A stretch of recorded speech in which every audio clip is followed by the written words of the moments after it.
Hey, it's Wednesday. Welcome to the Backyard Blitz. We got Coach Andrew Daly in the house, upper right. What What's up? going What on, up? man? We got What's Coach going Slick on? in the house with the U flag behind him. Man, we got to talk about the transfer portal, but check out our stuff that's scrolling across the bottom, and do us a huge favor. If you haven't already, make sure you go over to our YouTube channel, give us a subscribe, make sure you hit the notifications, know that when we go live. I know that most of you guys are already in the comments, which is greatly appreciated. Guys, I can't wait to talk about this week. Drew, what's going on, man? What you got going on? Yo, man, busy week for a lot of us, especially myself. You know, I'm home safe and sound from the soccer tournament in North Carolina. What an experience that was, driving down there to good old Goldsboro, North Carolina, to watch a little 14-year-old soccer. We had a good time, man. My daughter did well. My youngest daughter, she handled the drive pretty well, ironically enough. On the way down, she was she only cried like twice, and then on the way up, she didn't cry at all because we gave her the cell phone and she was playing games. So I'm not going to say that I was able to watch the Red Zone channel on my phone, on my dashboard, the whole ride home on Sunday. But I do thank all right, let me just tell the story. So Sunday, we're driving home, right? And I'm like, all right, I got 2 hours before football starts. I'm going to log into the Xfinity app and I'll just watch Red Zone on my phone on the way home.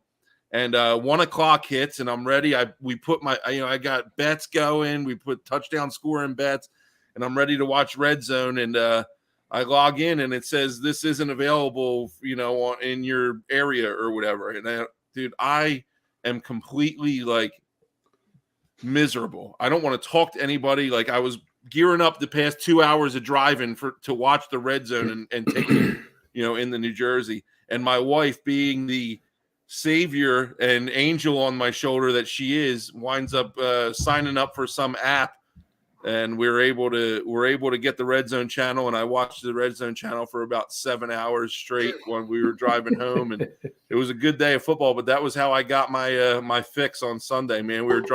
We drove right past the Raven Stadium while the game was going on, and that stinker of a game was happening. So it was pretty fun to see that. But yeah, she saved the day, man. Again, the old wifey saved the day by signing up for the app.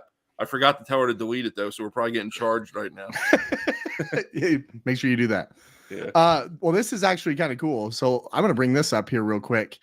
You guys are both coaches. We got somebody in our comments real quick. I have a question. How does a parent ask a coach to play their kid any sport?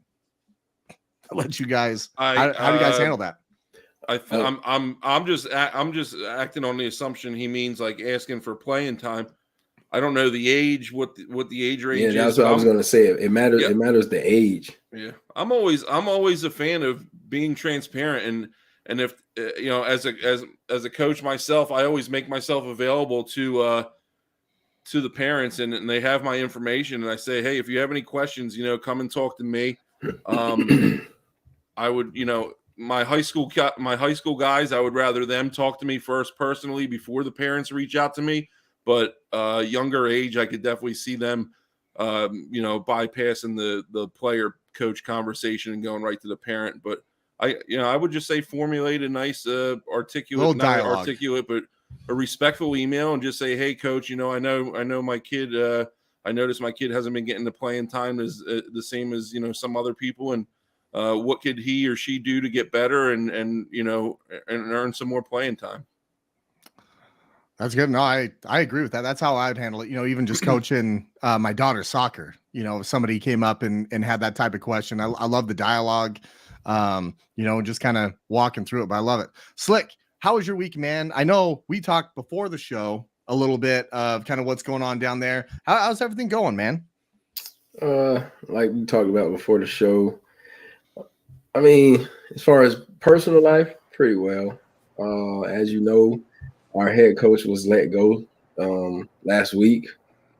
We still not really getting too many answers. I mean, they kind of went between the lines to kind of make it seem like it was a leadership deal. And if that's the case, then at the end of the day, I can't argue with that. Me personally, I hope they hire within to where the coaching staff pretty much stays put, the system stays put, which will keep the kids as well, because we already have a bunch of kids that are saying if the coaching staff changes and they bring a new head coach in that they don't know, they're not familiar with, a lot of them are already saying that they're in the transfer portal. Man, that's crazy. It's a tough situation, man, especially at the high school level. It is. When that though, I don't know the situation, and I don't want to get too much into it, honestly. But when you make a coaching change at the high school level, when there's nothing glaring that stands out other than like wins and losses, dude, that's always tough, man. Yeah, it's always a tough situation to be in. So, Drew, you go down, you see your daughter, playing soccer. You're driving past some stadiums, and then I couldn't help but notice this tweet that you made. I'm just going to bring it up for everybody here so they can see what I'm talking about. No words. Tweet. No words. It was just a picture of you coaching. That's me. That's you. That's me with the death stare going on, with the offensive script going there, and the American flag. Always got to have the American flag on the script, and I'm just that's a big rivalry game when I was coaching. The East versus West game, and that picture comes from. And I'll let you know. I'll tell you what the picture means. There's a little subliminal messaging to it. It means that I'm ready to go. I knew it. All right. It means that I am ready to be back on the sideline. Now, I don't have a job lined up. I got a lot of messages privately saying, yo, what's this mean? And I said, all this means is I'm ready. All right. I'm in the portal. I'm in the coaching portal. I'm ready to go. If anybody's listening, you got some openings or something like that, I'm ready to go. And I plan on being back on a sideline this coming fall. So that's what that means. I got the year off, did me good, kind of got the batteries recharged, and I'm excited to see what the future is going to hold. I knew it as soon as I saw the picture. That's why I commented back, ooh, what's that mean? Because I knew. Yeah, some people thought I already had a job. I don't have a job lined up, but we'll the energy and passion's there, man, and I love that. You can never stay away from it too long, man. No. I know that I knew when we talked originally, when you're like, yeah, I took some time off. When you say took some time off, it means you're coming back at some point. I just needed to recharge the batteries a little bit, spend some family time. I'm good. I got it, man. I'm excited. Speaking of recharging the batteries, guys, we had this crazy week this last week. We had a lot of really big matchups, right? And it kind of got my batteries charging a little bit, getting ready for the playoffs, right? We got playoffs. the playoffs. We're talking about playoffs.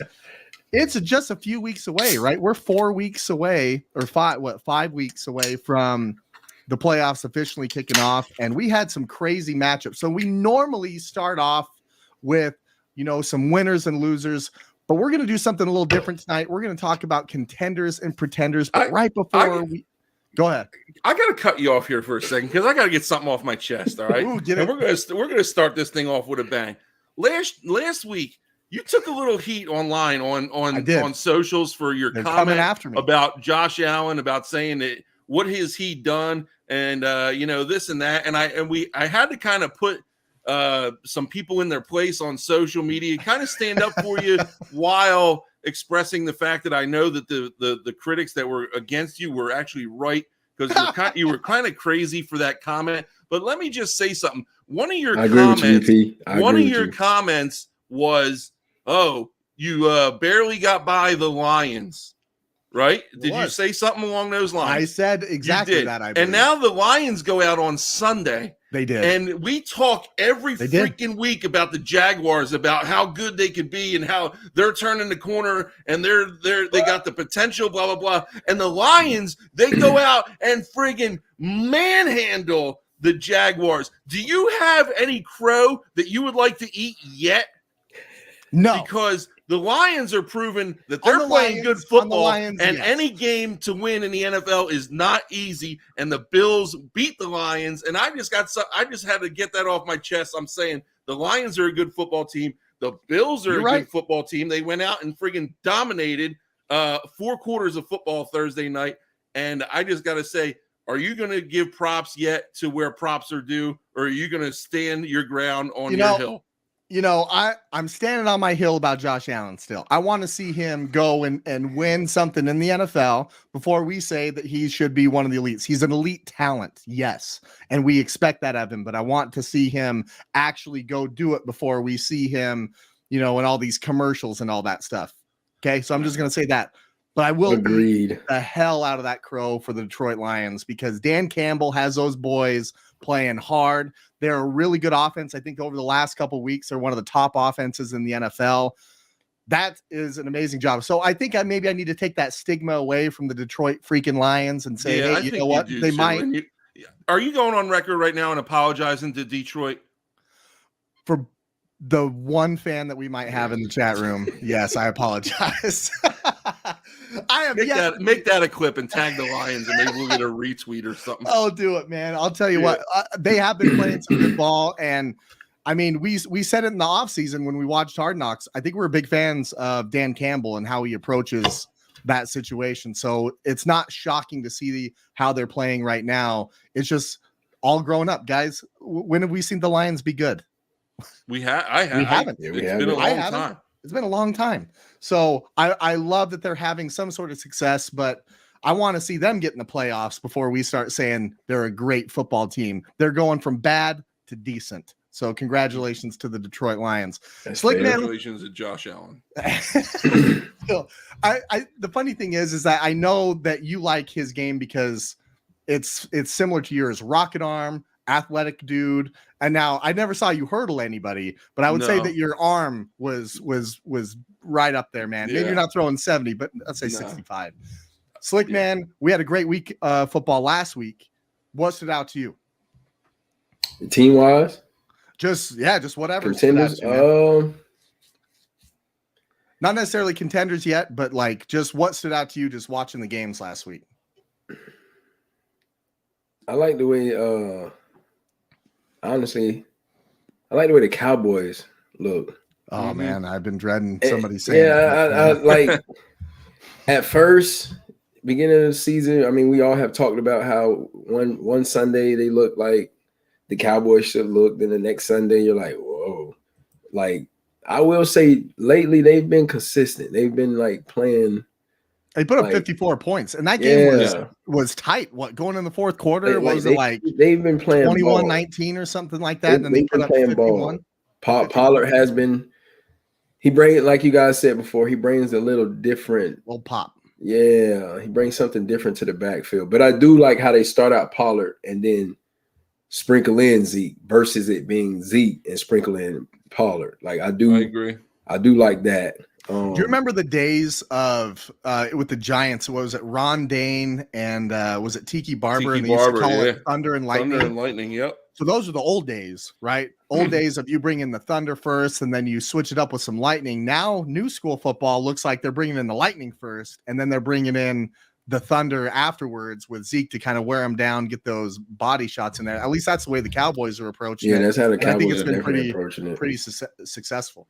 I think one thing that game cemented not only is the Cowboys contender, but I think it cements Jeff Saturday as being out of here at the end of the season. This guy is not. It looked good for 3 quarters. Yeah, he was good for the first couple quarters, and then he hasn't done much since. So I think they'll be looking for a new head coach in Indianapolis come the end of the season here. I think so too.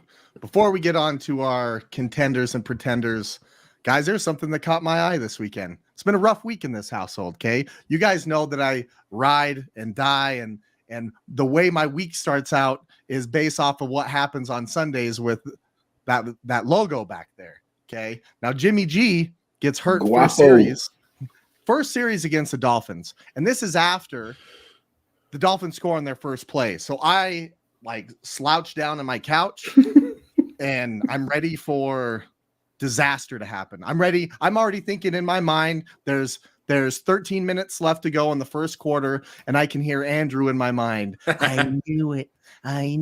You know, all these things. But then there's a guy who might not have been relevant to most of you. In fact, he was drafted with the title Mr. Irrelevant, the last pick in this last year's draft, which is 7th round, last pick. His name is Brock Purdy. So we go from Jimmy Garoppolo, Jimmy GQ, Jimmy Handsome to somebody that's Purdy.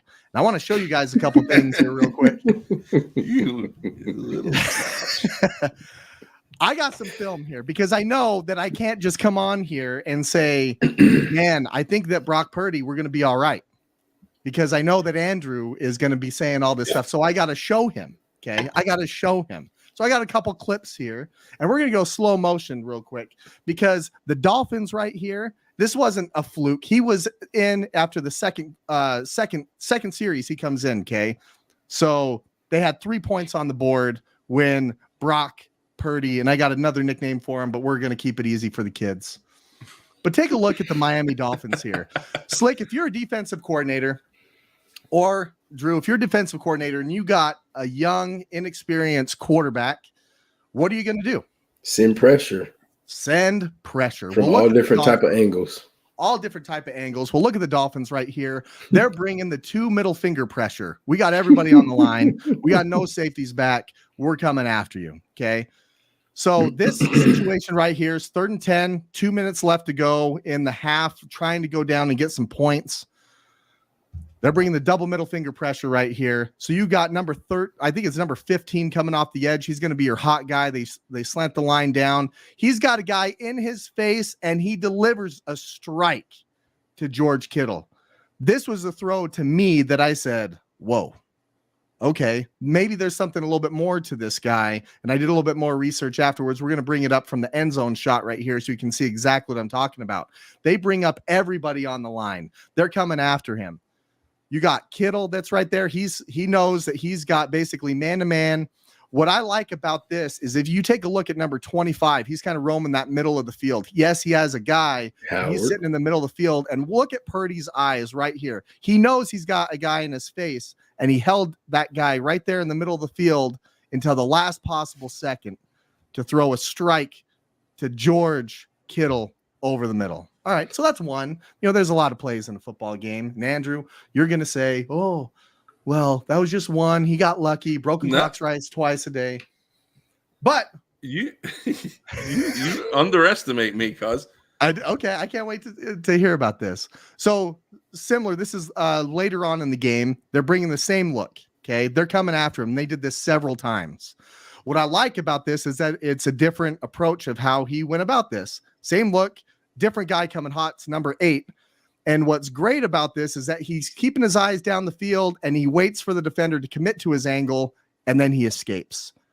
That's important because if he doesn't, the guy's going to be able to get him. And then he throws a strike to Brandon Ayuk just short of the first down marker. Changes his arm angle. Changes his arm angle. Drops his elbow to get the ball around the defender. Absolutely. Absolutely. So these, and there's a couple more, and I didn't want to bore you guys with all these clips, and you guys know I'm watching. We appreciate that. Thank you. You're welcome. But he's manipulating defenders with his eyes. He's changing his arm angle. He's getting out of this pressure, and he was really unfazed, and he was successful against this pressure. So I want to know from you guys, did you guys see this? Am I just being a fan right now? Because I'm kind of excited about him. I'm not saying that he's going to be a world beater, but I'm excited for him to have the opportunity as a 7th round pick. He was the thing about this, Drew, and you know this, if you're a backup quarterback, you're preparing for the start, right? But then over time, like it's like preparing for a test that never happens. And sometimes, you know, some people might just roll the dice and say, well, it's not going to happen. I'm not going to get the test anyway. But he was ready for the moment. It wasn't too big for him. And he was kind of getting excited out there. Drew, from you, I want to know specifically, like, what do you think about this kid? Because he kind of showed a couple things to me where I was like, you know, things might be okay to get through this. I don't know the Super Bowl anymore, but might be okay. Yeah. And I think that my response here is going to kind of disappoint some of the Blitz Nation here, but I will go on record in saying that I agree with most of what you said. I think that this kid showed poise in the pocket. He showed maturity to be able to stand in there and deliver.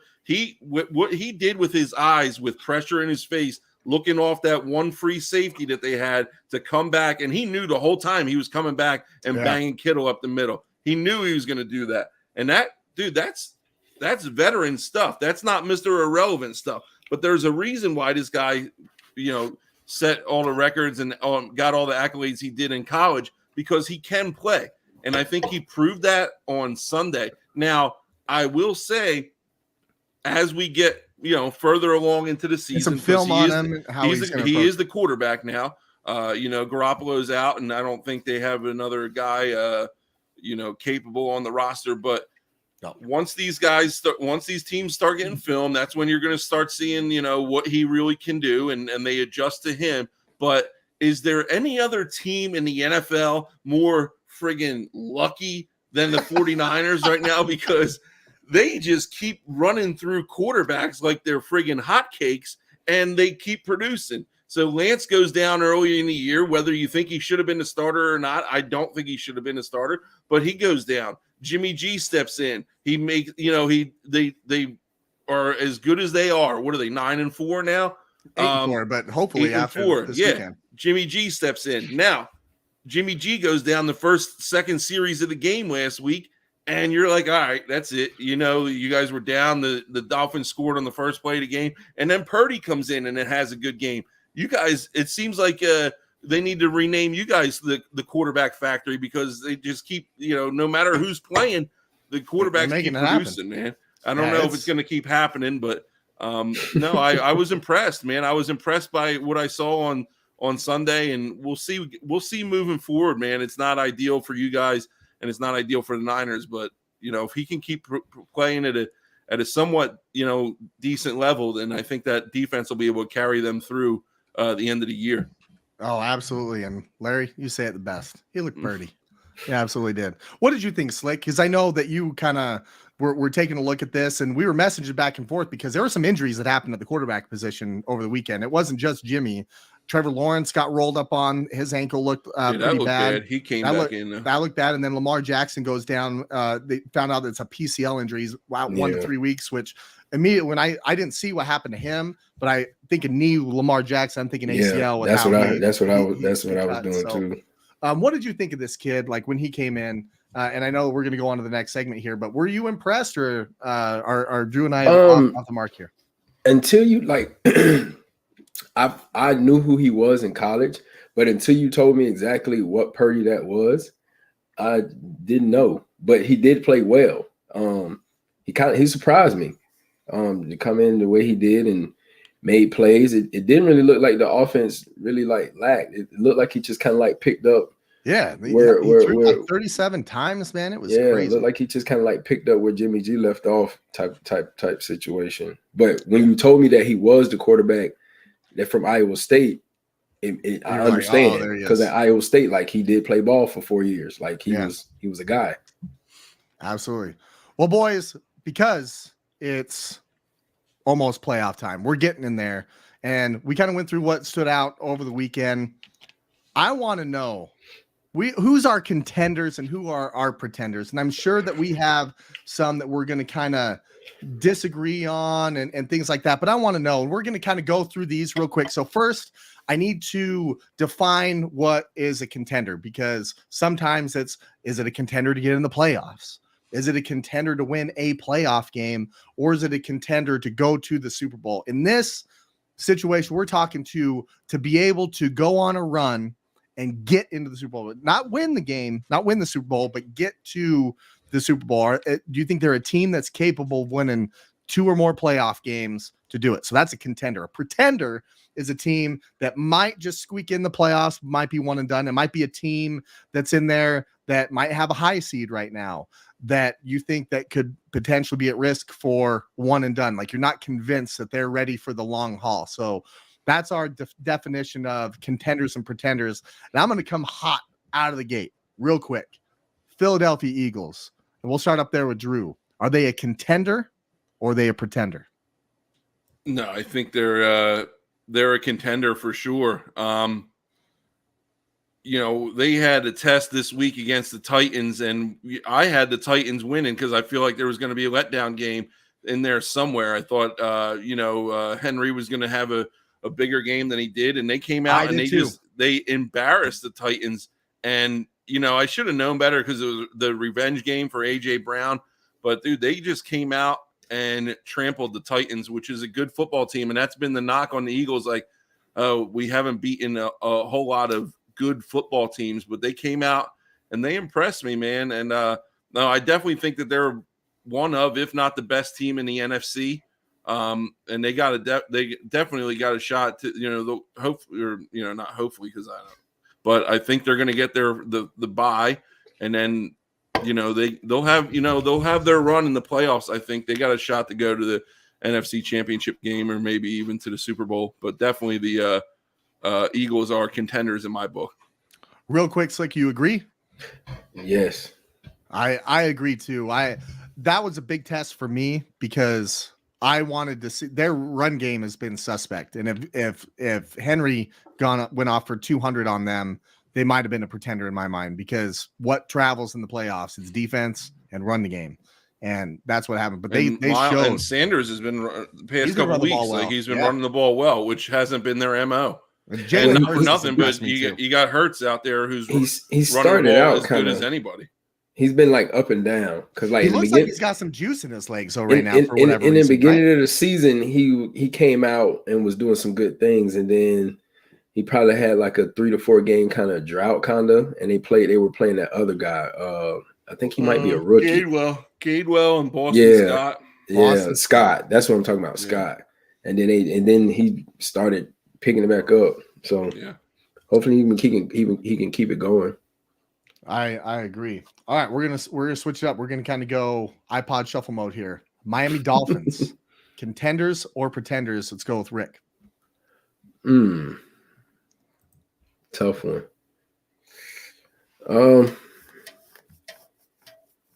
Hey, man, that quiet, man. If you can't say contender off the cup, man, I don't know. It's just tough with them, because one week they look like a contender, and then the next, like this week just passed. No knock to the 49ers, but like they lost their starting quarterback. So like that should have been a big opener for the Dolphins to kind of like take advantage of, and I feel like a team that's really a contender would have did that. So I go with pretenders. What do you think, Stu? Yeah, I think the Dolphins had the perfect opportunity this week to kind of go out and capitalize off of some misfortune from the 49ers, and they weren't able to do it. I got the Dolphins maybe winning one game, but I don't see them as a Super Bowl contender, not this year. I got them as if we're basing off that, Dolphins got to be a pretender for me. I agree with you. That was a big game going into that. What I was thinking about, the 49ers got embarrassed by the Chiefs defensively, and we know that what the weapons the Dolphins have: Waddle, Hill. Tua's been playing great. Tua he didn't look like Tua. He looked like he was rattled. The speed of that defense was bugging him. Even when guys weren't around him, it felt like he thought somebody was around him. So if you're going to go in the playoffs and you're going to make a run, you're going to have that. That's what that environment's going to be like. They didn't handle it very well. And they knew that team. They knew, you know what I mean? Like Mike McDaniel came from San Francisco. It's not like there was anything that there was a surprise that San Francisco did to them. So, I mean, if there was anything to prove this in that game, they didn't do it. And exactly. Their They run need- game they're gonna wasn't need more there. than The that. defense wasn't there, and Tua wasn't there. He was off the mark. So I got them as a pretender too. Let's go with the New York Football Giants. We'll start up there with Drew. Contender or pretender? Pretender. The way it sits right now, it's very possible that they draw the Cowboys in the opening week of the playoffs if things were to end today. I don't see them beating. It's very likely that there's going to be 3 teams from the NFC East in the playoffs, and I don't see them getting out of the first round. We were talking about it with my buddy. Like, Dable's got to be up for Coach of the Year because he's doing more with less than any other coach, I think, in the NFL, because he's taken a bunch of average players other than Saquon Barkley and winning games. And he's doing a great job of coaching them up and putting them in positions to be able to win. But you got to be able to get if you want to be a contender, you got to be able to get past the Commanders and We all know how that game went. So yeah, I got the Giants as a pretender. They're having a great year. They might get there. Maybe they build off of this, but for this year, they're not. I got them. They're pretenders. What do you think, Slick? Same with me. Just like Drew just said, yeah, they've played good ball this year, but I don't think they have enough. Like he said, the coach kind of stretched that team, took a bunch of average guys and put them in good positions to make plays, and they've been playing good team ball, playing for the coach, but I don't think that's going to be enough to get them in the Super Bowl. I agree with you there too. I think we've all been waiting for the shoe to drop for the Giants almost all year, right? Like we've kind of been okay, well, they won another one. Well, they won another one. They're 6-1 or whatever it is. And now I think we're getting into the meat of the season, and the Washington Commanders are up there. Well, what kind of team are you? Well, we're just going to tie them. Yeah. I don't think that they got enough to really make a run. They're heading the right direction though. That doesn't mean that they're not heading in the right direction. This one's going to be tough, boys. I'm excited, especially for Slick, what you think on this one. The Baltimore Ravens, contender or pretender? Oh, the way the defense have given up a lot of games this year that they shouldn't have, I definitely don't think they would be in the Super Bowl. Damn, I did not think that you would say that. I honestly thought for sure it'd be Lamar Jackson. It would be, I like what they got going on, and that you think that they can make a run. That actually surprises me. I mean, I like Lamar Jackson, but as far as being a Baltimore Ravens fan, I'm not a fan. I mean, they do some good things here and there, but let's be real, they haven't been able to finish certain games that you would think that they would like come out with a W due to defense not making plays last minute. So we all know playoff ball, you definitely can't let the defense the offense just linger around and make plays and give up big plays. Can't let it happen. Marcus Peters, man, he's on your you know what list. What do you think, Drew? You would agree with? No, I got two contenders in the AFC, and the Ravens are not one of them. Especially now with the uncertainty of Lamar Jackson possibly missing the next, they say 1 to 3 weeks, but who knows, man, with a PCL and somebody who relies so heavily on his legs, it's going to be a tough injury to just bounce back from after a week or two. And we're coming down to the gritty of the season here. And, I don't have the Ravens going, making much of a run.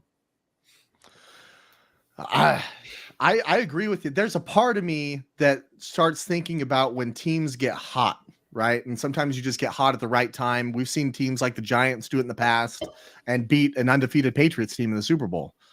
We've seen that happen. And where the Ravens they've had double-digit leads in every single one of their games other than this last weekend, and have either stuck with it or have given it up. So they have the ability to be a really great football team, but there's just something missing. Like there's a puzzle piece missing that's in there now with Lamar Jackson going down. I know that he'll be ready for the playoffs, but Drew, I think you hit the nail on the head. He relies so heavily on his legs. That could be something that kind of lingers, especially when it gets cold, and you're playing one of those type of football games. I got them as a pretender as well. Absolutely. We got a couple left. Minnesota Vikings. Are they a contender or a pretender? I've gone back and forth on this. We'll start with Drew. This is a tough one to me. They're a contender in my book. I really think they are. With Jefferson and Cook and the way they're playing right now, man, I think they got a chance. If there's anybody who could, and I know that they played the Eagles early on, and the Eagles beat them, but I got the Vikings as contender here. I think they're offensively, they got a lot of weapons, and they're playing pretty decent defense. So if there's two contenders in the NFC, I know I got two in the AFC. If there's two in the NFC, they're probably my number two. But they have weapons all over the place, and I thought last year they had an opportunity to be really good. Justin Jefferson is a guy. He's a dude. You throw it up to him, he's gonna come down with it. My biggest thing with them is probably Kirk Cousins, being on that big stage, and he's done it before for a game. But they got a really good record right now. Slick, what do you think? You were shaking your head when I said contender pretender, which I'm excited to hear what you think about this. They're another team. They've been playing good ball. Kirk Cousins has been giving a lot of people good fantasy points. Jefferson the same. I just don't feel like their defense will hold up in the playoffs to get to the Super Bowl. I think they go far in the playoffs, but I don't think they will get to the Super Bowl. Maybe division championship or something like that. But after that, I can't get the beating the Cowboys put on them out of my head. Right. Like that to me was a big test. And that Cowboys team, and while they haven't been super consistent early in the season and historically in the playoffs over the last few years, like they really put it to them, and I can't get that out of my head. So you want to go there, you get beat by, what was it, 40? Something like that. It was 40-3. But you want to talk about another team, you talk about the Cowboys. And I said there could be two or three contenders in the NFC. What do you think? Are they a contender or pretender? Because I would definitely I think the Cowboys are on the fringe right there. If Dak plays well, if Dak keeps playing well, and you got the two-headed monster with Ezekiel Elliott and Tony Pollard, you got CeeDee Lamb on the outside, and they're playing good defense, man. Parsons is all over the place. They're playing tough. They played the Eagles tough. You got them on the fringe, so you can't. I got them on the fringe. I got if I had three contenders, it would be a toss up, honestly, between the Vikings and the Cowboys for that third spot. It would either be 2 or 3. Man, which is wild coming out of the NFC East. I forgot about your Niners. But I know. Let's be honest, dude. This Purdy guy sucks. I agree with Drew though. If everybody stays healthy on both sides of the ball and Dak plays good ball, those two backs they have out of Zeke and Pollard do what they need to do, and they make plays on the perimeter, I can see them being a contender. I really can. I can see it too, but the big but for me is they haven't done it. When they play against another physical football team, and we saw it last year, and I don't think they're a better football team this year than they were last year. I think last year they might have been a little bit of a better football team. Now they might be putting it together a little bit more. They had Amari Cooper that left, right? So their receiving core is not the same. I felt like they were more dangerous team personnel wise. I want to see it first. It's kind of like the Josh Allen thing for me. Like if the Cowboys are going to say like, hey, we're contenders, I need to see them win some games in the playoffs. Because last year it was one and done. I know it was against my Niners, but they played against a physical football team. And all of a sudden they were like, oh, we're not about that. So I don't think I don't think they were utilizing Pollard as well as they are now though either last year. Yeah, they weren't. They weren't, but it was more, they had Amari Cooper too, and CeeDee Lamb was kind of coming to his own. Now it's like CeeDee is like the number one guy. I do like what I see from them. It's just I want to see them play. When they played against the Vikings, that was great, but the Vikings have been in one score football games this entire year. It doesn't matter if they're playing the Jaguars, if they're playing the another team, they're going to be in a game unless it's the Cowboys, I guess, because they got beat by 37 points. But I got one more on the AFC side for you, because I think it's a given. Bills and Chiefs, like those are the heavy contenders, right? That we would say. But what about the Cincinnati Bengals? Because they're starting to really kind of make some noise. They've had a couple good wins in a row, and they're starting to look like the team that was in the AFC Championship game last year. They beat the Chiefs now 3 times in 2022, and coming off a weekend where they just beat a team that we kind of crown like probably the best team in football outside of the Eagles. Like, what do you think about the Bengals? We'll start with Slick actually on this one. What do you think about them? Pretender. Yeah. Coming in hot, bro. I mean, they picked it up a little bit in the last couple of weeks, but I don't think it's going to be enough to get them back in the Super Bowl. Period. End of story. Like their defense or like their offense. I don't think it'll be enough. I don't think it'll be enough. I think they'll go to the playoffs and they'll probably lose like first, second round. I don't think it'll be enough. Bro, that's heavy. That's heavy. It is heavy, dude. That is so heavy. What do you think, Drew? I got that answer. That answer like hurt me, dude. Like that. we just talked about being hot at the right time. You talk about the Giants, when they won the Super Bowl. Like, dude, they weren't the best team, but they were hot at the right time. The Bengals are getting hot, and if they get hot and play hot, they're still one of the most potent offenses in the league. Right. They beat the Chiefs, and it wasn't a fluke win. They beat them 3 in a row now. Yeah, I think that the Bengals, depending on how they play, finishing up down the stretch here, they got a shot to win. I think they get out, first round, and maybe they get a win in the second round, and we're sitting in the AFC Championship game, and we're talking about them later on in the season. But I definitely think they got a shot, to make some noise. I got them as contenders. You know what, Drew, I agree with you, man. I don't like agreeing with you all show. I know this is weird. This is weird. It feels like, it's almost like what is that? Talladega Nights is like, it kind of feels like it's getting a little weird. Everything's going so good. Yep.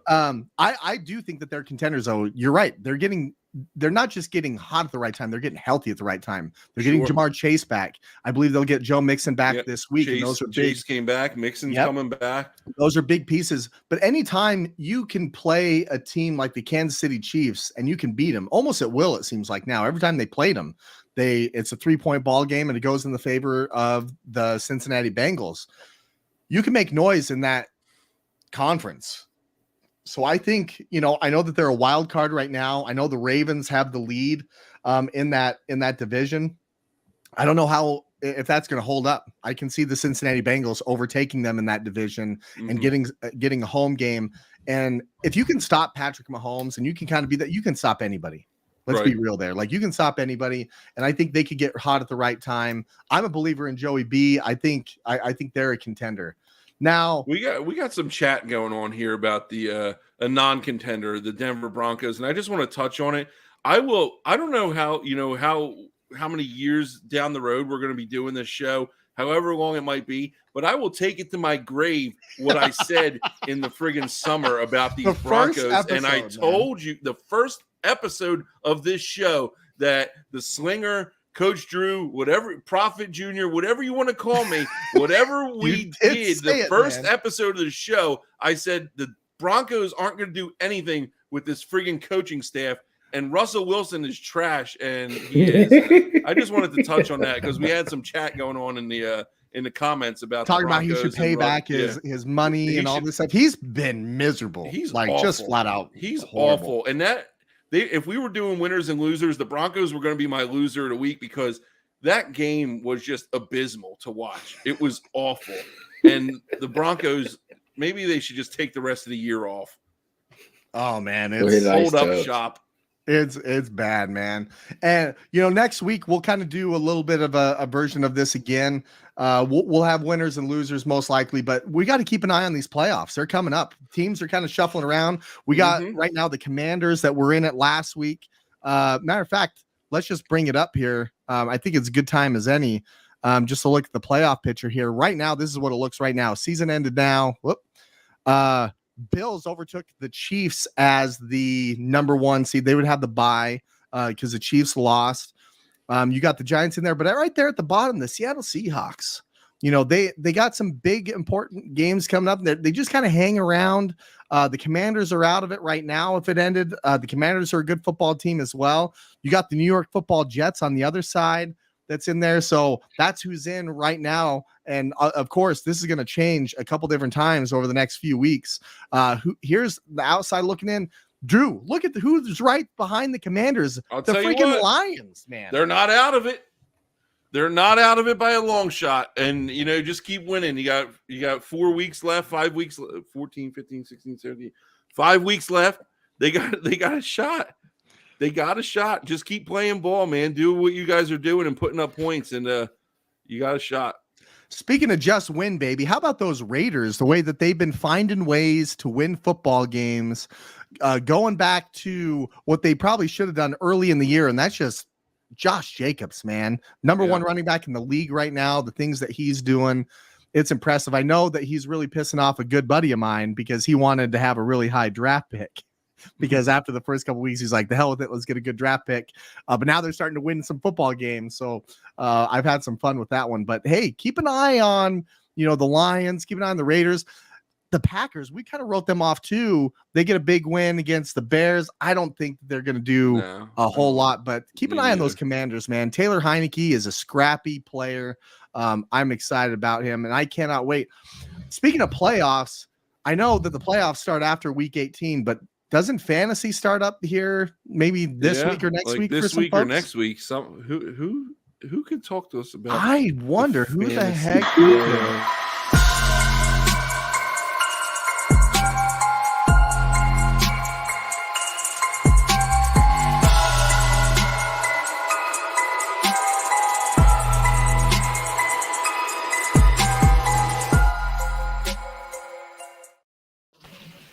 My dear Proffit! Yeah, baby.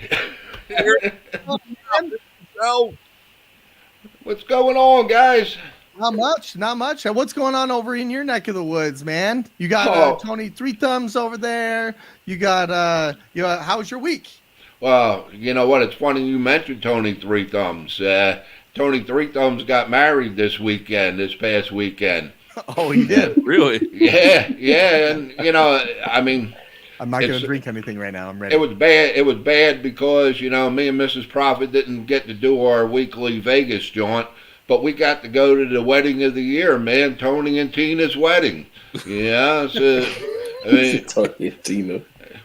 I mean, it was great. And the Don spared no expense. This, man, top shelf everything. Nice, nice spread, huh? Yeah, there were some spreads there, and, but Gabagool. Gabagool, all that good. We met this real nice Italian couple, and they were there with their son, their 10-year-old son Antonio. He was born with no arms. The poor kid hasn't learned how to talk yet. But I mean,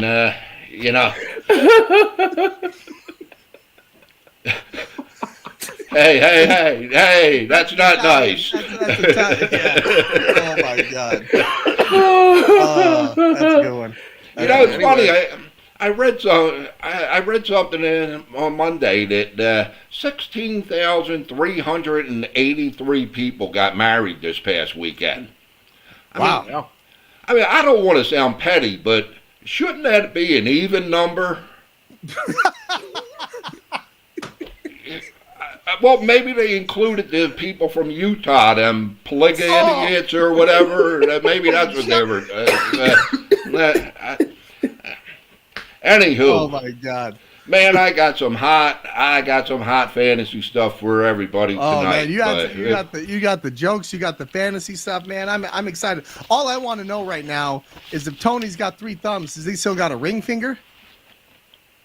Boy, you know what? I didn't ask him that, but the Don was a little pissed off at him at the wedding too, because the Don wanted him to go back and learn about his ancestry and all. He thought he was going to go to Naples or Calabrese on his honeymoon. Well, Tony Three Thumbs is in Hoboken, New Jersey. He was fuming at the wedding over that one, man. I never seen him that mad. That's hilarious. Well, Tony is about as sharp as a bowling ball, so yeah. But hey, he's got 3 thumbs for that bowling ball. Yeah, 3 thumbs. We'll leave that there. Hey, yeah. This is playoff time when it comes to fantasy. This is money. Playoffs? Did he say playoffs? Playoffs? Jim Moore, man. That one, we got to have that sound bit next week. That was a classic. We got to have it. So we got a lot of stuff going on. Now, my particular situation is both of my quarterbacks are out. Okay, are out for a while. I had Jimmy G. He's out for a while. I'm trying to think who else I had, but they're out too. My guess would be Trey Lance. Yeah. No, I didn't have Trey Lance. He's been gone for a while. But I picked up Taylor Heineke on the waiver wire, and I also who else did I pick up? Oh, Huntley. I picked him up. So I don't know who to start there. I know Heineke has a bye this week, but what I'm excited to hear is I need to keep an eye on the matchups of what I got this week too, of who I'm playing against. So I hope you got good news for me this week. Now let's start with the stardoms, with the quarterback. Who you got, man? Please tell me it's not who my opponent has. Well, no, I'm sure it isn't. I'm going with Deshaun Watson this week. Oh, okay, yeah, and he had a brutal first week back, but Cleveland's owned Cincinnati the past 5 games, and when I say own them, they spanked them 3 of the games. Hey, we're talking about Deshaun Watson, easy, okay? The whole spanking thing takes a different way. It is in Cincinnati, so the cheerleaders are, let's not go there either. But, Mayfield, Keenum, and Brissett beat Cincinnati for Cleveland the last 5 games. I'm thinking Watson has a shot. But even if he doesn't win the game, I see a high-scoring game here, and he's got to play better than he did last week. Oh, man, last week was abysmal for him. Okay. But, I mean, he's a good player. He's been a top 5 quarterback in the past. He's been the top 5 quarterback in fantasy in the past. So I think that's why the Cleveland Browns took on the risk they did with him and paid him all that guaranteed money. So I like the matchup then. I'm excited to watch him. And everything that you've said really has kind of come to fruition. So I don't think my opponent has him. So I'm happy about that. Let's start off with running backs then. So running back wise, who do you like this weekend? Yeah, I like Deontay Foreman this weekend. Going up against the 31st ranked defense, run defense. Man, they've given up like over 600 yards on the ground the past 3 weeks. I think you got Deontay. Get him in your lineup. Okay. And that defense is the Seattle Seahawks, right? Yeah. I just want to make sure we're clear on that. They fell off the cliff, huh? Yeah, they've been pretty bad they're recently. still 7-5. They're about 3 wins better than I had them the entire year, going into week 14. So, I'm hoping that they continue their slide. Okay, so we got Deontay Foreman. That's a good matchup. I don't think I'm going against him this week, so I'm still happy. Still happy camper. We're 2 for 2. Mm-hmm. What do we got wide receiver wise? I'm thinking if you got Gabe Davis, put him in your lineup this week. Yeah. It's a big revenge game for Buffalo, and I actually see a high-scoring, one-sided affair in this game. Now, Buffalo got beat by the Jets, right? Earlier in the year? 2017, I believe it was. They lost, Let's hear the Proffit's thoughts on Josh Allen.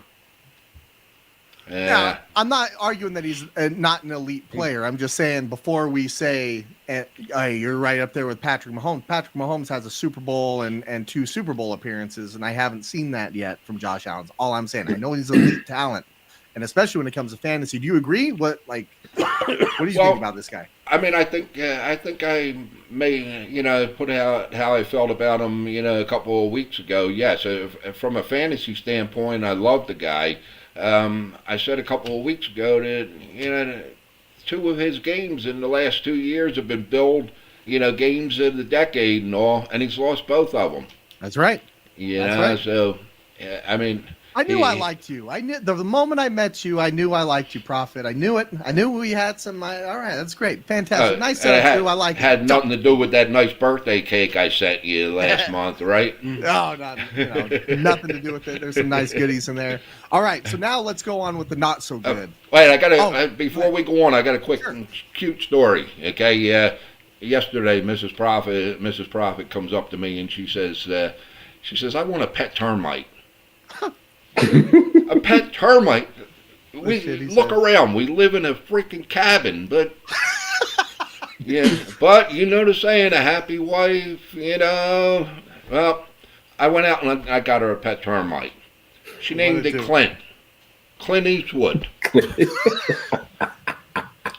But that's okay, man, because you can best believe I had the Viagra in my pocket last night. Oh my God, dude. Anyhow. Sometimes I just can't on this podcast. I don't know what the hell happens. I don't know what happens here sometimes, boys. And it's just the most ridiculous stuff that comes out of people's mouths. It's a good show, right? And then right? Right. Clint Eastwood, though. Clint Really? Eastwood. Oh my god. Oh my god. Okay, so let's start with the not so good. Okay, not so good. Not so Quarterback. Who doesn't have a good matchup this week? Who are you sitting on your bench? Tom Especially Brady. if you need to win. Oh yeah. Tom Why Brady. Is that? Why is that, Proffit? Well, I mean, over and above the fact he's been having such an off year, he's got a broken offensive line, and going against that Niners defense, man, they're going to be coming at him this week. The Niners are going to have to play better, even better defense now with Purdy in there. I think so. I think so too. Which is hard to imagine them doing, because they have been playing, lights out on the defensive side of the ball. But what was really crazy? If Brady could, climb this hurdle here with it, which that is the 49ers, are we putting them back into the mix of being contenders, possibly? Who, the Bucks? Yeah, I don't know. It's Brady, though. Do That's you fine. give him that credit? I mean, if the entire game year. was the last 2 minutes of the game, yes. But that first 58 minutes of Monday Night Football was bad. I mean, he's mother effing people on the sidelines, right? Like just screaming at the tablet. He's got all sorts of. He's just not on the same page. They don't look as potent, I guess, as on offense. Nope. They don't look like they could do whatever they want to do. Now, I understand he went out and won that football game, which it's Tom Brady. Like that's why he is who he is. But there's just something missing for me there. Like it seems like, and maybe you guys can chime in on this. Does it seem like the offense seems like it's just kind of old and hanging on by a thread? Like it just like things just aren't. There's something missing. Yeah, it looks like it doesn't look as fluid as it was last year. I don't know if it's because each week he had to depend on this set of receivers. Next week he had to depend on that set of receivers.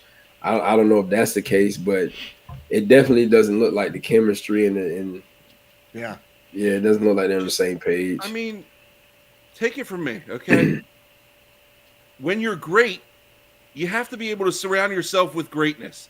And if that doesn't happen, then it's frustrating. So I get where Tommy's coming from. There's been plenty of teams that I played on that, they couldn't hold my freaking jockstrap. And that's probably how Tommy's feeling right now about the rest of his team. Where's Mike Evans? Honestly, I'm joking around, but where's Mike Evans? I think a lot of I picked up Chris Godwin this week, expecting Godwin to score. The only thing he did was get a touchdown call back. Like, you got weapons. They're just not getting used. I think it starts with the offensive line with them, though, right? Yeah. Like early in the offseason, we were talking about their guys continually going down. They lost Wirfs. He's going to be out this week as well, I believe. And I just don't think he has the time to do the things that he wants. Now his arm, everything looks great from him. But I think they lead the league in drops too, right? I think they've been dropping a lot of his balls. Julio Jones doesn't look the same, but okay, I'm happy with that. I'm not going against Tom Brady, but I'll tell my wife to put him on the bench. Absolutely. She starts that guy. She loves Tom Brady, man. If she could lead me, she'd go for Tom Brady. I love Tom Brady. It's hard not to love him. You're always hanging on to that hope that he's gonna. I hope he retires at the end of the year. It's Father Time's undefeated, and he's going to be 46 at the start of next season. Yeah. So it's like old Yeller. Take him out. Oh boy! All right, let's go with running backs. Okay, Najee. Yeah. Oh, yeah. Going up again, put him on your bench. Going up against Baltimore's run defense. I mean, put him on your bench. Put him on your bench. There's a carousel going on in Pittsburgh, and I really see. Last year's game was 16-13, I think, with Huntley in there, and I see a similar game. Going to be a tough, hard-fought game. I like Huntley. I do like Huntley. I mean, I think that passing game of the Ravens. Ooh. Does anybody want this Najee card? That's a nice. No, card. thank you. I'll take it. 10. You say no. Yes, it's a gem mint 10. Hey, he's gonna be a guy. He's gonna be a guy. The only thing. Running backs don't have a big shelf life, right? Yeah, so I'm trying to get rid of the card. Okay, his shelf life might have been 1 year. It might have been. Okay, so let's move to receiver. Who doesn't have a good matchup this week that you got to stay away from? Any Kansas City wide receiver. Oh, put them on. Don't play him. They're going against the Broncos this week. Going against the Broncos, and some crazy stats here. Mahomes has thrown 4 touchdown passes to his wide receivers the last 5 games against the Broncos. And 80 to Kelsey. Three of them were to a guy named Hill, who is no longer there. Wow. Kelsey and his running backs, catch the ball against Denver for some reason. And, Denver's defense is still playing pretty well, so I can see it happening again this week. I like that new number 10 for him, though. Pistachio. Yeah. Checo. Yeah, whatever his name is. The running back. Yeah, he's good. He's a good player. Pistachio. I like him. All right, so we got our starters. We got our sit-ems. Okay. Now, I was in a dire situation waiver wire wise this week. I had both my guys go down with injuries. It was Trevor Lawrence was the other guy, by the way. So I had to get rid of him. I think he's done for a little while. So waiver wire wise, what's out there if you need a guy? If you got a guy on bye, if you have a guy that just had an injury this week, what's out there, Proffit? I'm actually surprised that Jared Goff is only on 30% of the teams in ESPN leagues. What's that? He's lighting it up lately. Yeah, and Jared Goff is my quarterback waiver wire pick this week. Okay, damn.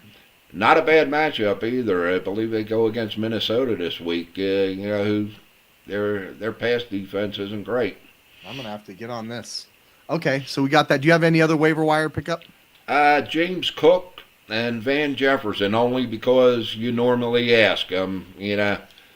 Jefferson has somebody's got to catch the ball. And now what? Mayfield's there? Yeah, I don't even know how much of the playbook he's going to have. But as far as James Cook, he's a guy that I picked up early in the season. I thought it was going to be able to be good in that run game over there in Buffalo. And it seems to be starting now. Like he's starting to pick it up a little bit more now than he's starting to get more and more touches. Absolutely. Yeah. Okay. Yeah. Now I'm in a survivor. We started round 2 because everybody was out by like week 7. Okay, so I'm excited to hear this week who you got. Now this week doesn't seem to be as crazy as last week. So who you got as your lock this week? Well, I'm still going off of the first survivor with my picks. Okay, I didn't re-up my picks and all, but you've been saying it. That's why you're the Proffit, man. Yeah, but I got the Tennessee Titans this week. They get a big class relief this week against Jacksonville. I mean, the last 2 weeks they play Cincinnati and the Eagles. How did I miss that one? Okay. And they haven't lost to the Jags since 2013 in Tennessee. So, all right. So I'm saying take bounce back take week for them. Needs bounce to be. back. They need to be. They were pissed off what AJ Brown did to them. They went out and fired their GM. Yeah. Oh yeah, they're sitting there 7-5, and they fired their GM. So they were mad. They were mad. They're pissed off. Shouldn't have let him got away. Look what you traded away. Can't trade away them ones, Slick. The problem is he didn't have a Jalen Hurts throwing to him, right? He didn't have a Jalen Hurts throwing to him in Tennessee. I mean, Tannehill, good quarterback, but he's not Jalen Hurts in what he's doing there in Philadelphia. Okay, emails, and we got DraftKings. I'll let you go ahead and take it away. I don't want to steal your thunder, man. Well, no, the DraftKings, we're back to 20 for this week, but we still need to find the winner from last week. Yeah, Mickey Katz, man. I thought one of you guys knew him. It sounded like that one of you guys might have known him over there in the Sounds East. like Mikey Katz. Mikey Katz, if you're out there, man. I don't know where I was going with that. Sorry. Get in touch with the show. Yeah, I put out some tweets trying to figure out where he's from. We got the guy from last week finally stepped forward from last week. Brian Killian, I believe was his name. So congratulations to him. So 20 this week. Are we doing the $5 bonus? 20 with the bonus. Yep. 20 with the bonus. Okay. 20 perfect. with the bonus. It's been a few weeks, but we haven't had anybody in 200. We haven't had 200. We haven't had 200 in a while. Okay. Yeah. Sounds good. I'll get that out right after the show with that information. So make sure that you get in there. We're keeping it at 15. I believe it filled up by Friday this last time, though. Friday, it went really quick. So we'll get that out there. And then you have any emails you want to go over? Well, I want to, as always, man, big shout out to the Blitz Nation. You guys are the best, man. And I do have one email here. Debbie, you asked earlier in the show who was going to get fired up. Well, I think you're going to find out in a second. Okay. This email comes from Callie D, and it says, I'm excited. Pigskin Proffit my ass. Great call last week with my DeAndre Swift, Devin Singletary question. I should just start listening to Sarah from the NFL Network. Oh, God. You ungrateful son of a bitch, Callie D. I went back into my history. You've emailed me 11 weeks this year, and 10 of them I was spot on with my picks. And now you turn around and you blast me over giving you a guy that scored 2 less points than the other guy. Okay, if you want to put your trust in some bleach blonde bubblehead that has enough silicone in her that could come and caulk my kitchen and bathroom and still have some left over, then be my guest. I know you're a listener to this show. You've got to the end of this show to apologize, or you will never get another response from the Proffit. You will actually be blocked. You had me at silicone. Proffit, you're the one who's going to burst the blood vessel now. I mean, I put my blood, sweat, and tears into what I do here to perfect what I do. And to get somebody to come on to the show, send me a freaking email bitching about 2 points. Yeah, I'm a little fired up, to say the least. Man. I love it, man. Hey. And I apologize to everybody. I don't get like this, okay? Wait. I'm normally the calm one on the show. There's somebody in the comments. Oh, my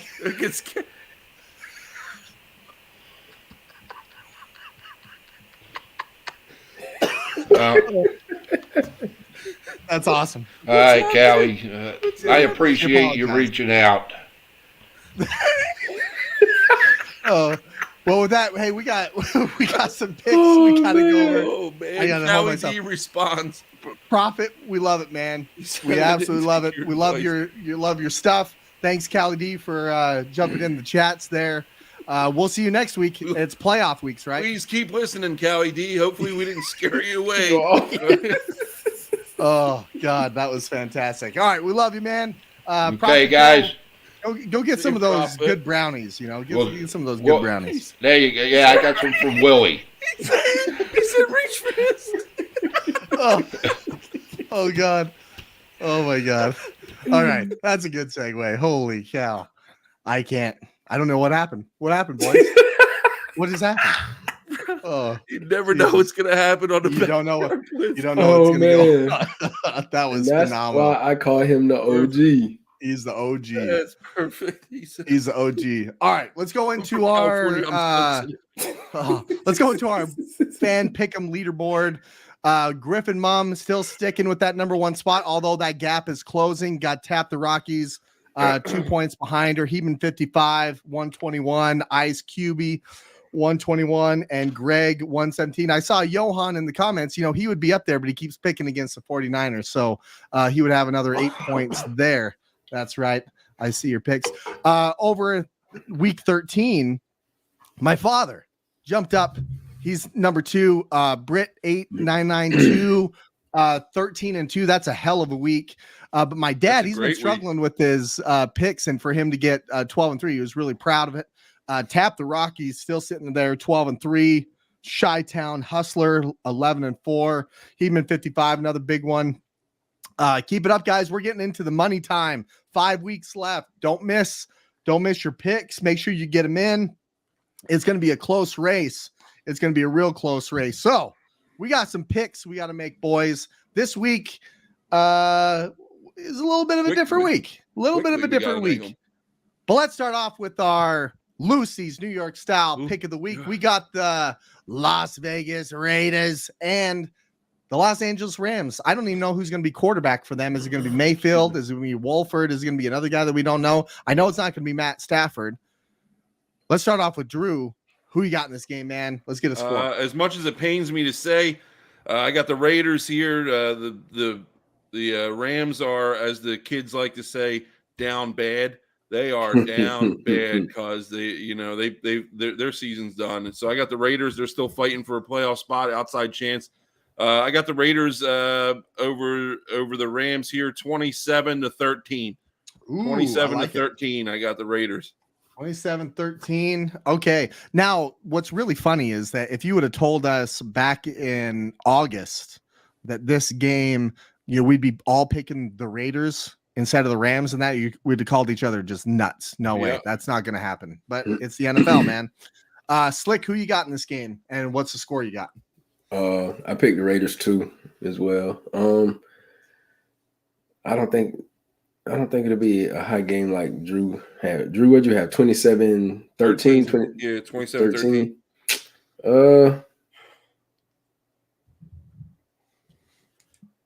I go 21-10.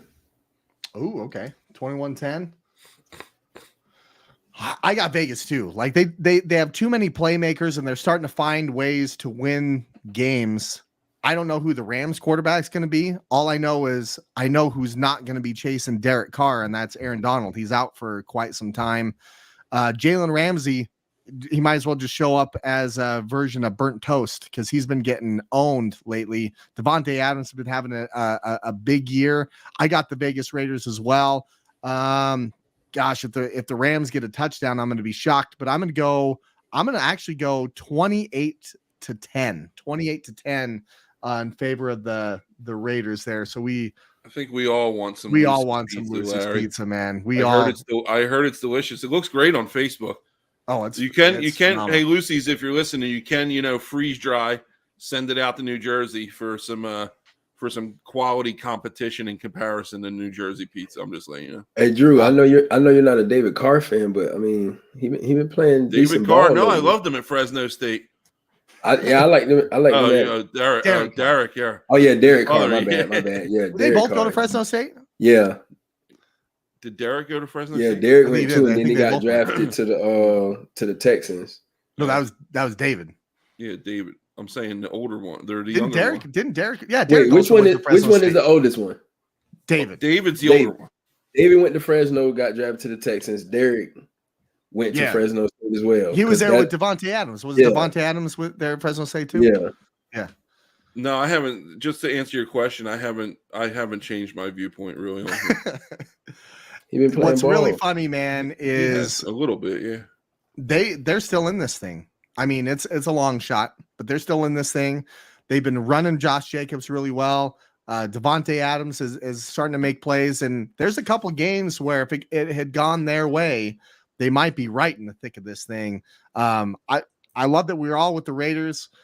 We all got our scores in, and that's it for this Lucy's New York Style Pick of the Week. And fellas, remember, if it's not Lucy's, forget about it. You can just forget about it. It ain't Lucy's. Forget about it. Goodness. All right, let's move on to this next one. This is a big divisional matchup here. We got the Philadelphia Eagles going against the New York Football Giants in East Rutherford, New Jersey. Your neck of the woods there, Drew. Who you got in this game?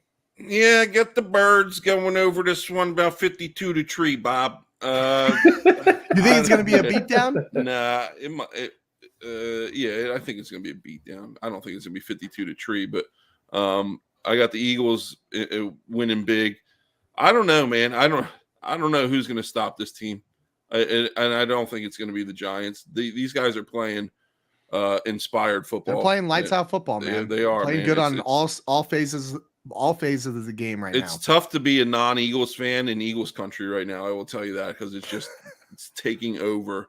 It's just Philadelphia is a big place to be in sports right now. Oh, absolutely. How about you, Slick? Who you got in this one? Any chance the Giants pull this off? No, sir. Ooh. Nope. It's because that Eagles. One. Going with the Eagles. I got to go with Philadelphia as well. Now, I do think it's going to be a closer game, right, than last week. It's a divisional matchup. These teams know each other really well. Regardless if Philadelphia is being world beaters or the Giants are being world beaters. It's a divisional matchup. These teams know each other. I think the Giants are going to come in. I think they're going to have a healthy dose of Saquon. At the end of the day, I don't think Daniel Jones has what it takes to push him over the hump of what this defense is going to show him.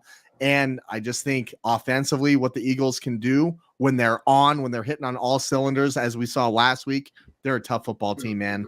I got the Eagles. The Giants go Lions, Cowboys, Commanders, Eagles, Commanders, Vikings. They're Lions, Cowboys, Commanders, Eagles, Commanders, Vikings, dude. They're in a tough stretch of their it's a possibility. This is going to be make or break. This is going to be make or break for them, man. It's going to be tough. It's going to be tough. And we called it right at the beginning of the year. We said, hey, early on, they're going to get these wins, and they got those wins for the Giants, but it was going to be late in the year. Where are they going to be? They needed last week to be a win, not a tie. That would have been a lot better off for them. But let's move into another New York football team who had already beat the upper state New York Buffalo Bills. Now the Jets are coming into Buffalo, New York. I don't know what the weather's going to be. But I know the Jets have been they benched Zach Wilson going for Mike White. I'm not sure who the quarterback is going to be, if they're going to stick with Mike White. It's only Wednesday, but he's been playing good football. And you got the Buffalo Bills who are looking for a little bit of revenge at home. Drew, who you got in this game, man? I'm taking the Bills. I gotta cut back on my reaches here with my picks because I'm falling behind in the standings. I got the Bills. I know the Jets got them earlier this year, right? But yeah, I think Allen's going to come out and they're in Buffalo. Tough place to play, tough place to win. I got the Bills in this one. All right, what do you got, Slick? I picked the Jets. Ooh, he's got the Jets. Tell me why. Jets been playing good ball, but like we've been saying about Josh Allen, like I like the guy. I think he's going to be a great quarterback in the future. I think he's a great quarterback now, but the last 3 to 4 weeks he just hasn't been playing Josh Allen football. And I don't know. I don't know if it ends this week and he goes back to being the Josh Allen we are used to seeing, or does it carry on and I don't know. Yeah, that's why I picked the Jets. And plus White has been playing. He's been playing well, and that Jets defense has been playing well, and they seem to have Josh Allen's number. The last time that they played, I think this is a big week for Josh Allen. And I know that we look at the Jets and they're right there in the playoffs. This is a division foe. The Bills have not played in their division very well this year. They've lost to the Dolphins. They've lost to the Jets already. They beat New England. It was 24-10. I honestly expect Josh Allen to go out and put up 38 points against a team like that. I'm looking at him heavy this week. I want to see, is he going to turn over the ball in some spot that's not good, or is he going to go out and play Josh Allen football like I know he's capable of? I do have the Bills this week. I think they do get some redemption, but my eyes are peeled looking at Josh Allen, how he's going to perform, because I do expect them. This team should blow out the Jets. Big caveat to this game: Von Miller's out for the season. He tore his ACL. They were looking at stuff. They got some second opinions. He's out so he did tear his ACL. He did. I thought he did originally, and I couldn't believe that they were saying that he didn't. Well, when I seen the video, ACL, he just said lateral meniscus. I seen an interview they did on him, and he just said lateral meniscus, and he'll be out for a few weeks. That's what I thought too. Today, the news broke that he's out for the year with an ACL tear. Dang. So that's a big hit on that defense because they brought him in specifically to be a closer. So we'll see what happens. Obviously, we're going to have the eyes on them. They're the number 1 seed in the AFC. I got the Bills.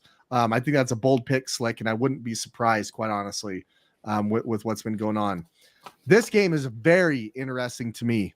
Very interesting to me. We got I'm actually kind of mad about it. I'm kind of mad about this game because we were 1 week away from having Tom Brady and Jimmy Garoppolo go at it for the first time. Jimmy had backed up Brady for a long time, and now we kind of been robbed of it, right? But this is still an intriguing matchup. We got a really good defense going up against the GOAT. The Buccaneers are coming off a really emotional win against the Saints on Monday night. Short week for them. We'll start it off with Drew. Who you got in this game? I got the Niners. I just don't think that the Buccaneers magic can keep, happening, especially not a team like the Niners. You're not going to be down 14 points and come back in the last 2 minutes against San Francisco. We talked about it earlier. The Buccaneers offense just doesn't look like it's clicking on any cylinders right now. So I got the Niners here. Purdy doesn't need to be Purdy, but he just needs to be efficient. He just needs to be cute. Yeah, he just needs to be cute.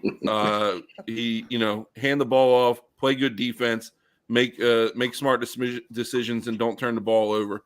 It did hurt a little bit, Jeff, but like I said, I'm trying to recoup my losses here, and I got to pick these games smarter. What about you, Slick? I went with the 49ers as well, especially if Purdy can come out and play the way he did Sunday. I definitely like them over the Bucs. Like we talked about earlier, for whatever reason, their offense just isn't clicking. And then their defense, their secondary is still kind of banged up and it's iffy. Yeah. I don't know. I got the Niners in this game. I am nervous because I know the defense that Tampa Bay has. I know that they're fast. I know they can get pressure on a quarterback. Their offense doesn't scare me because I think they've been kind of discombobulated all year, and they're going against a Niner defense that really should bottle them up. But I am nervous about what that defense brings in Tampa. I am taking the Niners. They're 3-point favorites. But I think I have my eyes. We're going to see what team, if Purdy can put back-to-back good games out there, or if he's going to kind of slide back, and then we're going to have some question marks. We've seen this league the storylines kind of change. There's been no more dramatic type of story book type of thing that we've seen with the 49er at the quarterback position in a long time. It started off with Trey Lance. Should he be in there? We had Jimmy was going to get traded. Now Jimmy's in there because Trey Lance broke his leg. Now Jimmy's out, and now Mr. Irrelevant's in. It's like the most drama you could possibly have at a position. So I got the Niners this week, but I am concerned about the game. I do think that they'll pull it off, but we'll see. This one got flexed into prime time. Okay, so we got the Dolphins, we got the Chargers. The Chargers are capable of putting up some points. The Dolphins kind of strayed away from that last week. This is in LA. Dolphins are favorites by 3.5. Vegas thinks this is going to be a high scoring game. Over under at 52. Who you got, Drew? I got the Dolphins. The Chargers haven't been doing it for me this year. Josh Allen's been my fantasy quarterback. Justin Herbert's been my fantasy quarterback all year. I don't know. I don't know what's going on with the Chargers, but I got the Dolphins bouncing back off a tough loss last week, and they got a lot to prove. So I got the Dolphins in this one. I like it. What do you got, Slick? I picked the Dolphins as well. Like Drew just said, I know I was high on the Chargers beginning of the season, but it seems like ever since that injury Justin Herbert had, the rib injury, he just hasn't been himself consistently. Yeah. And his receivers have been in and out too. Mike Williams has been out, right? Keenan Allen is just now getting healthy. Just now getting back, yep. I can see a world where the Chargers win this game. They have a way of kind of putting up some points in some spots. But I just think the Dolphins, the way that they lost last week, I think it was embarrassing to them. I think they're going to try to go prove a point this week. I got Miami as well. This week was tough because I knew just looking at the schedule, it was going to be tough to kind of have, some of these where we're disagreeing. But I do want to bring up our picks of the week. Now, both you boys picked Pittsburgh, and I picked Baltimore. I think Huntley can get it done. That's not me hating on Pittsburgh. I just think that collectively as a team, I think Baltimore, honestly, sometimes I think they might be a better offense with Huntley in there throwing the ball. You guys worried about that at all, or you think you guys are going to pick up a pick on me? I think Pittsburgh's they've been playing all right. Pickett's been picking it up a little bit. They need to get that run game going.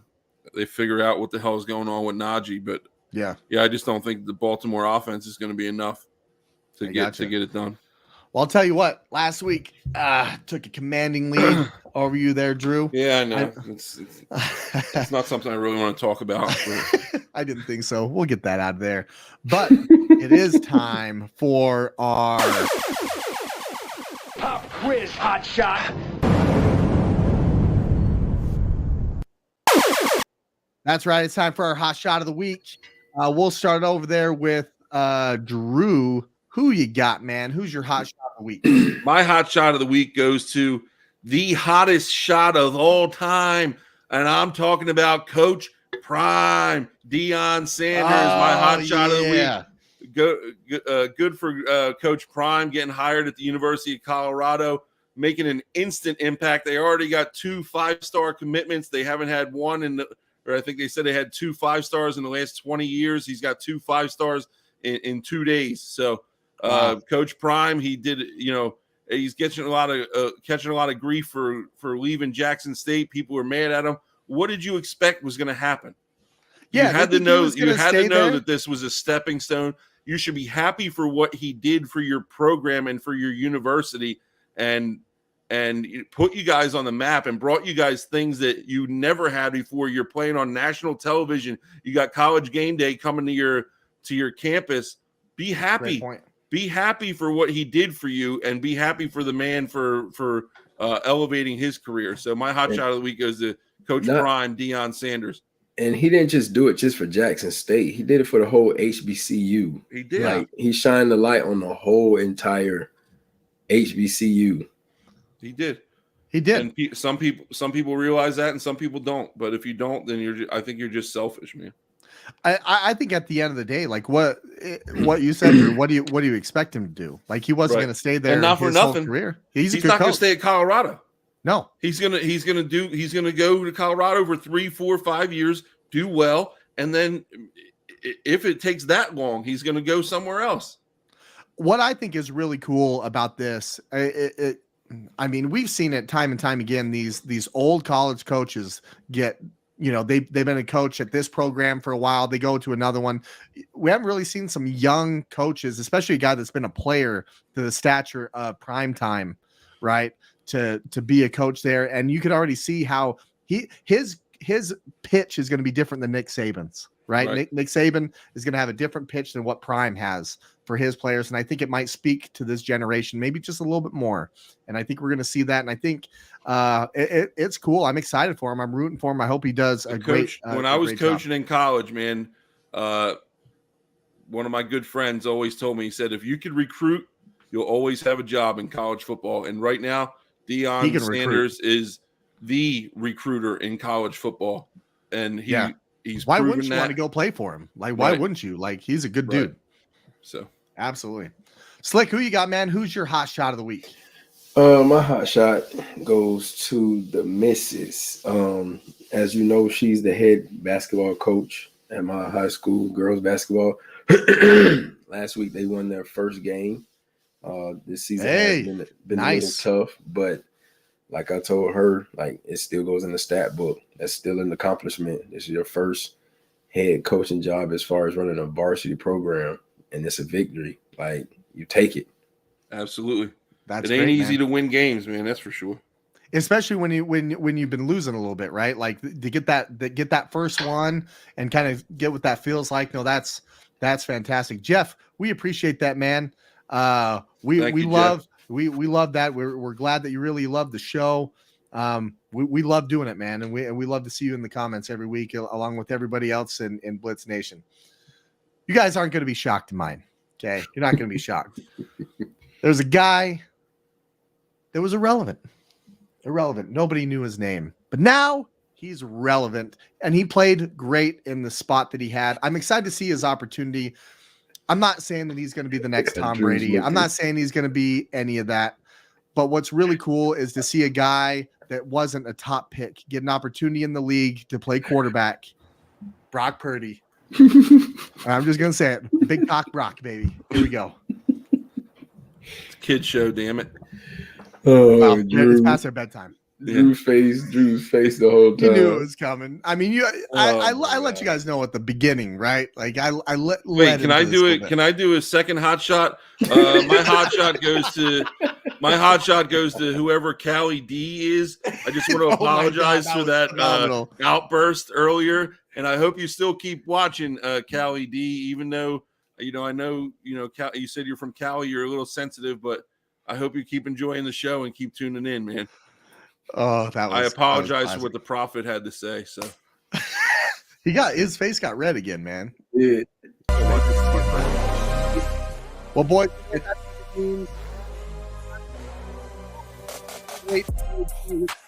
Week, Drew, I need that white sign back with these one-liners, dude. We're gonna pretend like we heard what you were saying the last couple sentences, but did it cut out? It cut out. But I appreciate you. Maybe I'll find a way to get the white. You got to get back. that whiteboard back up. The Christmas decorations are going up tomorrow, so I like it. We'll see what happens back there. I like it. Well, keep them coming, boys. We'll be back next week, same time, same channel. Can't wait. See you guys next week. Later.